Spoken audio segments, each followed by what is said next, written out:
Vanessa Sullivan was a tragic accident.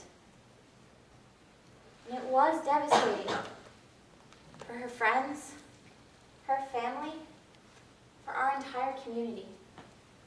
The death of Vanessa Sullivan was a tragic accident, ladies and gentlemen of the jury, but it was not murder. Now, the prosecution has come before you today, and they just told you that they met their incredibly high burden, the highest burden in our criminal justice system, that they have proven to you beyond a reasonable doubt. Mr. Dawson is guilty of murder one and driving under the influence of alcohol, that he was intoxicated that night. They've proven this to you beyond a reasonable doubt. They didn't explain fully what exactly Mr. Dawson needs to have done in order to have committed this crime of murder. Exactly what Mr. Dawson needs to have done. He needs to have acted extremely recklessly under circumstances manifesting an extreme disregard, an indifference to human life. Now, the prosecution has come before you. They've told you that Mr. Dawson was reckless that night, that he committed murder because he got in that car while he was drunk. Do we have reasonable doubt, ladies and gentlemen? Do we doubt that? What has the prosecution brought before you to show you that Mr. Dawson was drunk? Brought Pat Lawrence. If you'll recall, ladies and gentlemen of the jury, Pat Lawrence said that she didn't see Mr. Dawson drink a single drink that night. This is who the prosecution has brought before you to prove that Mr. Dawson was drunk. Who else did they bring before you? They brought Taylor Hobson. Taylor Hobson admitted to you, Vanessa Sullivan's best friend admitted to you, she only saw Mr. Dawson drink 4 drinks that night. And the prosecution, they just got up in front of you and they told you that Danny had 12 drinks that night. The prosecution was not listening to Mr. Dawson's testimony because he did not admit to 12 drinks. He told you he only had a sip of that beer. He only had a sip of Vanessa's drink. They're miscalculating, ladies and gentlemen. Mr. Dawson got up here and told you that he was responsible that night. He watched his drinks. He knew his limits, and when he got in the car, he was okay to drive. He knew he was okay to drive that night. Now, it was past midnight when they left the bar, Taylor, Vanessa, and Danny. They went out in the parking lot, and it was sprinkling a little bit. And Taylor and Vanessa, they'd been drinking pretty heavily. They weren't okay to drive that night. Danny knew, and Vanessa knew, and even Taylor knew that night, because she would never have gotten in the car with Danny if she thought her best friend was in danger, if she thought her own life was in danger. All 3 of them knew Danny Dawson was okay to drive that night. So they turned onto Canyon Road at the suggestion of Taylor Hobson, because it was the quickest route. It made the most sense. But none of them, realized at the time how dangerous that road would be. Because that road is curved, and it was dark. And as they turned onto Canyon Road that night, it did start to torrentially rain. It started to pour down.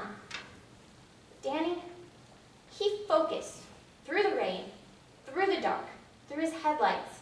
Even though the rain against the roof was distracting, Taylor and Vanessa were talking in the car. The music was turned up by Taylor several times. He focused.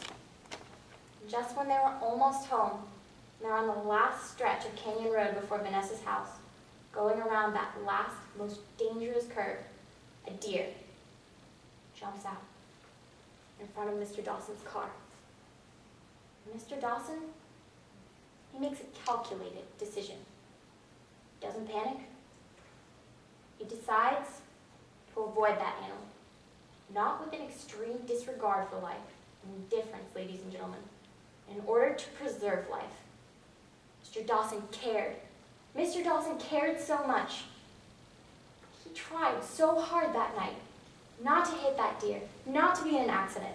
And he hung on to that steering wheel, even though the road was slick and the steep downgrade of the shoulder was was so steep you heard Leslie Roman tell you.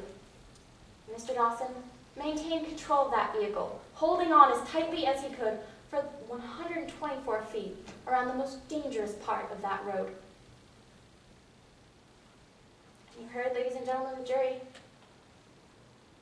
after Mr. Dawson crashed, after it, his best friend had just died. Mr. Dawson was subjected to field sobriety tests. But Officer Foster, who came before you today, he didn't just start giving him field sobriety tests. He didn't decide that Mr. Dawson was not sober. He didn't decide he was drunk until the District Attorney of Midlands started screaming at him. Started screaming at Mr. Dawson and Officer Foster. And that District Attorney was screaming that she was going to make Mr. Dawson's life a living hell.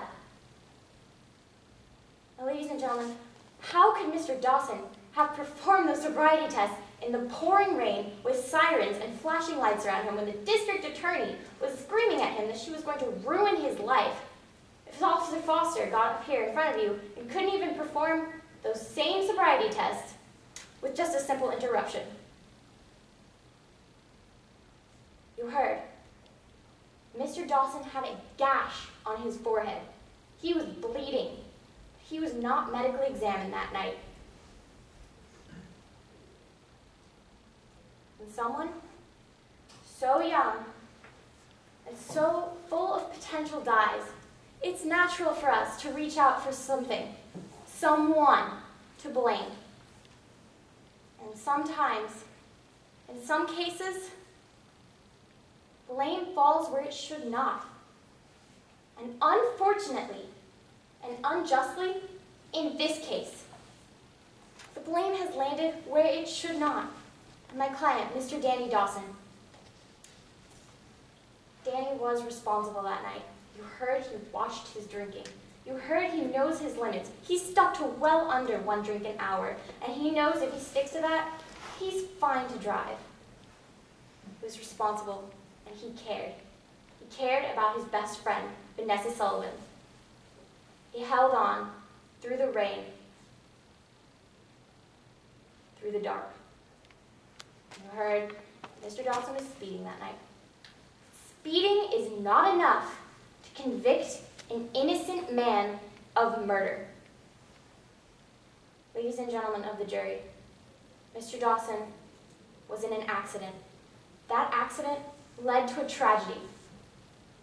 Mr. Dawson did not commit a murder that night. Find him not guilty. Thank you.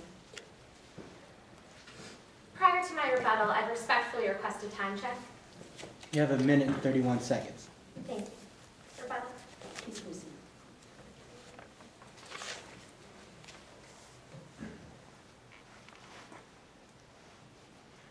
A defense attorney just got up here and told you the defendant isn't guilty because he saw a deer in the road.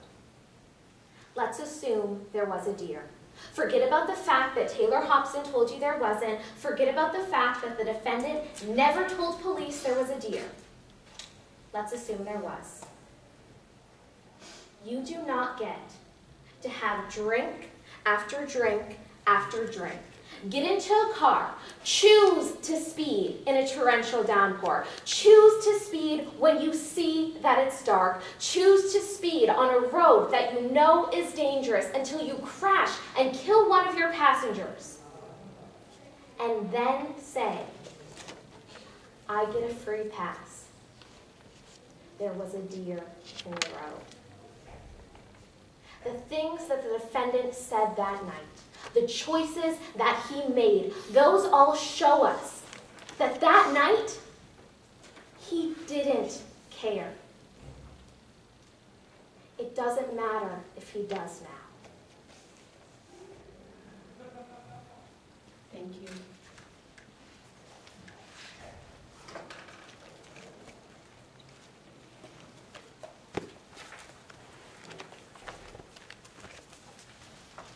Would your honors like a moment to finish completing your ballots and have the team step out?